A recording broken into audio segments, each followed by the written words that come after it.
Hello friends, welcome back to my channel. ഇന്ന് നമ്മുടെ recipe ഒരു കടലക്കറിയുടെയാണ്.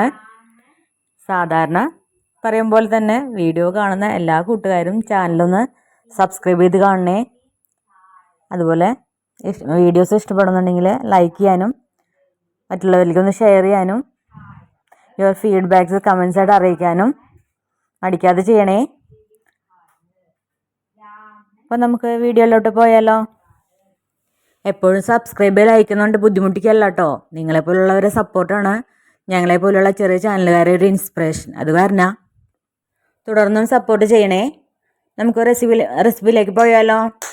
ഞാൻ ഇവിടെ ഒരു 250 ഗ്രാം കടല തലേന്ന് വെള്ളത്തിലിട്ട് കുതിർത്ത് എടുത്തിട്ടുണ്ട്. ഇതൊന്ന് നന്നായി കഴുകി വൃത്തിയാക്കി എടുത്തിട്ടുണ്ട്.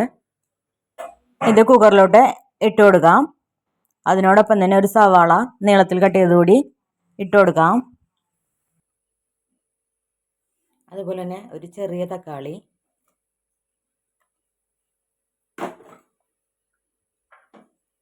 മൂന്ന് പച്ചമുളക് കട്ട് ചെയ്തത്, 1/2 ടേബിൾ സ്പൂൺ ഇഞ്ചി വെളുത്തുള്ളി പേസ്റ്റ് അല്ലെങ്കിൽ ഇഞ്ചി വെളുത്തുള്ളി ചതച്ചത് ഇട്ട് കൊടുക്കാം.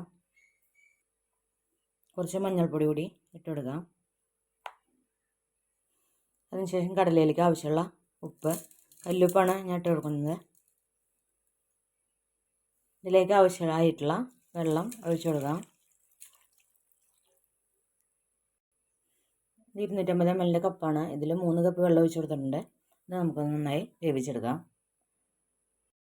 നമ്മുടെ കടലയൊക്കെ നല്ലതുപോലെ വെന്ത് വന്നിട്ടുണ്ട്.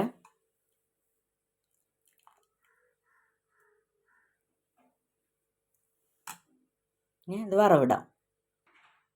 ഒരു ചെറിയ ബൗളെടുത്ത് അതിലോട്ട് 1 ടേബിൾ സ്പൂൺ മുളക് പൊടി, 1 ടേബിൾ സ്പൂൺ മല്ലിപ്പൊടി, 1 ടീസ്പൂൺ ചിക്കൻ മസാല അല്ലെങ്കിൽ ഗരം മസാല അല്ലെങ്കിൽ ഏതെങ്കിലും മീറ്റ് മസാല ആയാലും മതി, 1/2 ടീസ്പൂൺ കുരുമുളക് പൊടി,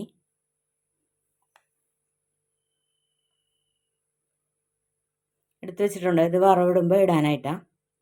അപ്പോൾ വറവിടാൻ നോക്കാം. ഇത് മാറ്റി വയ്ക്കാം. ഇതുപോലെ ഒരു പാൻ എടുത്തിട്ടുണ്ട്. അതിലോട്ട് ആവശ്യമായ വെളിച്ചെണ്ണ ഒഴിച്ചു കൊടുക്കാം. വെളിച്ചെണ്ണ അല്ല, നമ്മൾ യൂസ് ചെയ്യുന്ന ഏത് എണ്ണയായാലും കുഴപ്പമില്ല. വെളിച്ചെണ്ണ ഒന്നുകൂടെ ടേസ്റ്റ് കൂടും.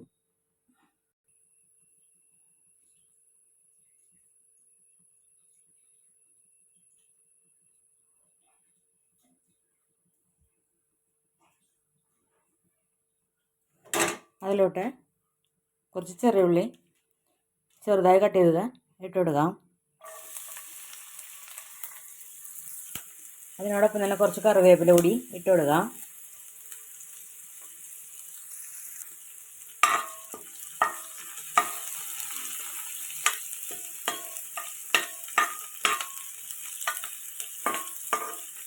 ഇതൊരു ബ്രൗൺ കളറാവുന്നത് വരെ വെയിറ്റ് ചെയ്യാം.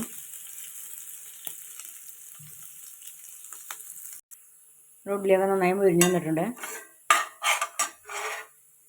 അതിലോട്ട് നേരത്തെ മാറ്റി വെച്ചിട്ടുള്ള മസാല കൂട്ട് ഇതിലോട്ട് ഇട്ട് കൊടുത്ത് കൂട്ടി ഇളക്കിയെടുക്കാം.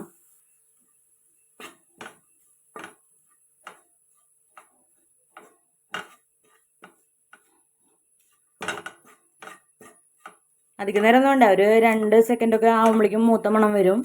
പാൻ ചൂടുള്ള കാരണം ഇതിലോട്ട് കടല വേവിച്ച് വെച്ചത് ഒഴിച്ചു കൊടുക്കാം.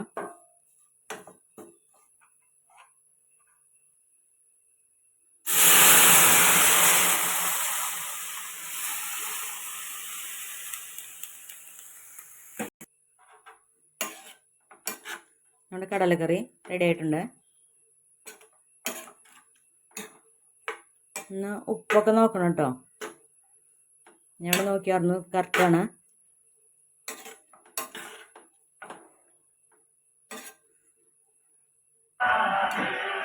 ചെറിയ ചാറോട് കൂടിയുള്ള ഈ കടലക്കറി പുട്ടിൻ്റെ ഒപ്പം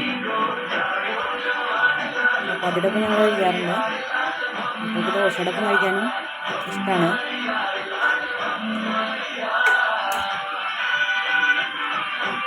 എല്ലാവരും ഒന്ന് ട്രൈ ചെയ്ത് നോക്കുക.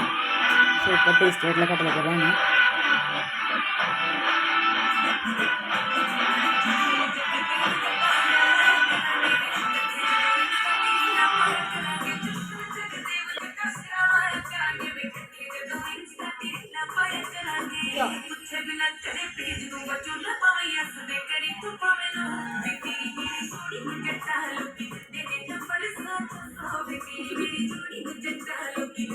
ഇപ്പൊ വീണ്ടും ഓർമ്മിപ്പിക്കുകയാണേ, ചാനലൊന്ന് സബ്സ്ക്രൈബ് ചെയ്യണേ.